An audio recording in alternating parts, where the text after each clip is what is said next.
ഒരു പ്രമുഖൻ ലീഡ് ചെയ്യുന്നുണ്ട്. ടി.എൻ. പ്രതാപൻ മണലൂരിൽ.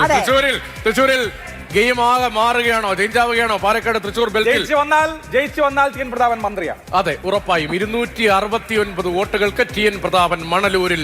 നേരത്തെ UDF-ന്റെ VM സുധീന്റെ ഒക്കെ പ്രധാനപ്പെട്ട തട്ടകമായിരുന്ന പ്രദേശമാണ്. അവിടെ കുറച്ച് കാലമായി തോറ്റിരിക്കുകയാണ്. അവിടെ ടി.എൻ. പ്രതാപൻ ലീഡ് ചെയ്യുന്നു 269 വോട്ടുകൾക്ക്. എന്ത് വളരെ പ്രധാനമാണ്. അധികം അപ്ഡേറ്റ്സ് വന്നിട്ടില്ല എന്ന് തോന്നുന്നു. അതേപോലുള്ള കുറെ മന്ത്രിമണ്ഡലങ്ങൾ, ബാലഗോപാൽ കൊട്ടാരക്കരയിലെ അപ്ഡേറ്റ്സ് അധികം വന്നിട്ടില്ല. അപ്പൊ എന്താണ് ഈ മന്ത്രിമണ്ഡലങ്ങളിലൊക്കെ നടക്കുന്നത്? കൊട്ടാരക്കരയിൽ എന്ത് നടക്കുന്നു, പത്തനാപുരത്ത് എന്ത് നടക്കുന്നു, അത് ആറന്മുളയിൽ എന്ത് നടക്കുന്നു, ഇതൊക്കെ നമുക്ക് അറിയേണ്ടതുണ്ട്.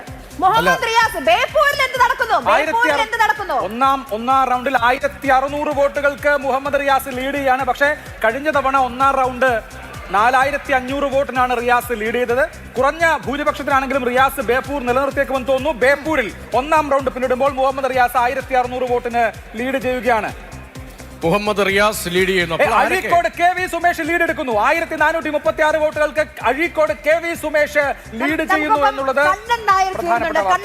കൊല്ലത്തെ കോട്ടകളൊക്കെ തകർന്ന് വീഴുകയാണ്. മന്ത്രിമണ്ഡലങ്ങൾ പോലും സേഫ് അല്ല.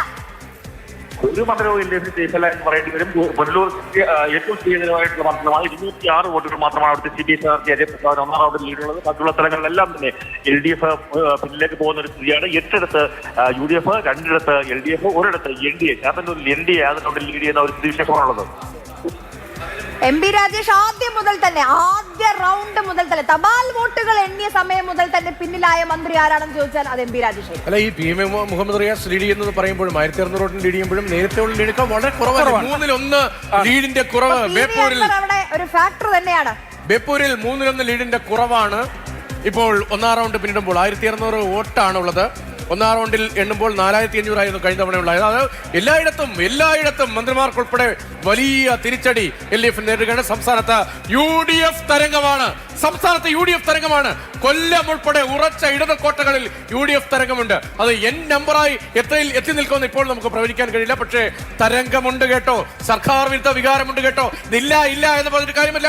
അതാണ് മന്ത്രിമാർക്കെതിരായ വലിയ ജനവികാരം കാണിക്കുന്നത്.